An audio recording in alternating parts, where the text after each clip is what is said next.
Our other top story tonight, a decade in prison for the former Douglas Anderson teacher who touched and kissed a student. And today, a judge sentenced Jeffrey Clayton in a Duval County courtroom. Our Andrew Badillo is on your side. And Andrew, I know some of Clayton's former students gave witness statements inside the courtroom today. What did they say about the former teacher?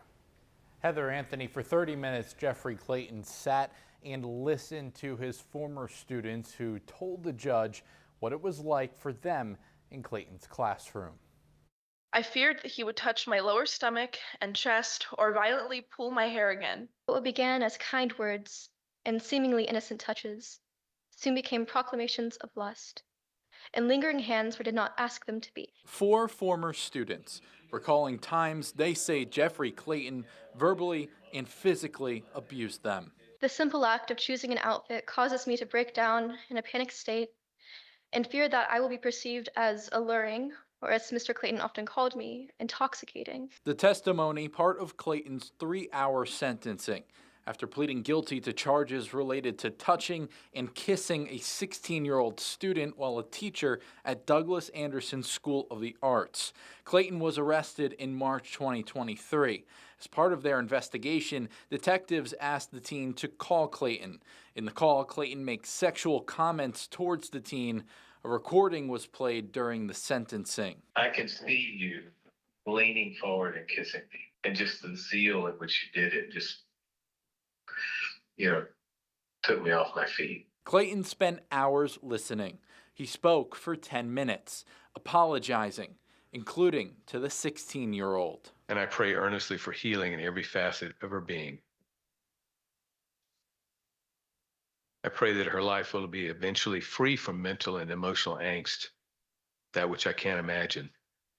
I wish there was another word to express my sorrow. Clayton will serve 10 years in prison for abuse his former students say went unchecked for 2 decades. Abuse, one student says, a sentence can't cure. Shortly after the incident, I began my recovery process through therapy, which I believe shall be necessary for the rest of my life. Clayton only faced charges for his interactions with the 16-year-old. He will also have to serve 3 years probation. Andrew Badillo, First Coast News, on your side. Thank you, Andrew. And one of Clayton's former students chose to speak to First Coast News on camera after giving testimony in court. Trust your people and know that if they speak up and say that something is wrong, that you should listen and you should investigate. Because I know how hard it is. I'm a substitute teacher. I know how hard it is to be a teacher and to have students speaking up. But after so many, just listen. Tonight, we're on your side with signs that a child may have experienced something inappropriate with an adult. Our crime and safety expert, Ken Jefferson, worked with the Jacksonville Sheriff's Office Sex Crime Unit, and he says oftentimes the offender is a trusted adult. Jefferson says parents should look at their child's behavior, but don't try to force an answer. When they start talking, that'll open up a door for you to ease in to ask, did anybody do anything to hurt you today or make you feel bad or touch you? Now, a little over a month ago, the school district sent a letter to Florida Education Commissioner Manny Diaz saying that it made safety changes for the 2024-25 school year. Those improvements include showing students and parents how to report misconduct from adults and adding more investigator positions in its Office of Professional Standards. And former students of Jeffrey Clayton say he made inappropriate comments to students dating back to his first years teaching at Douglas Anderson more than 2 decades ago.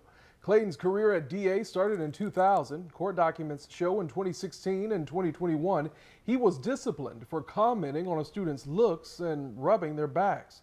Shyla Jenkins was his student in 2002 and 2003 and says she remembers Clayton making inappropriate comments about girls' bodies in her class. But it doesn't need to hurt them anymore, and it doesn't need to have any kid walking out of there damaged anymore, and that's what I'm fighting for, and that's what I'll continue to fight for as I push for change at the school.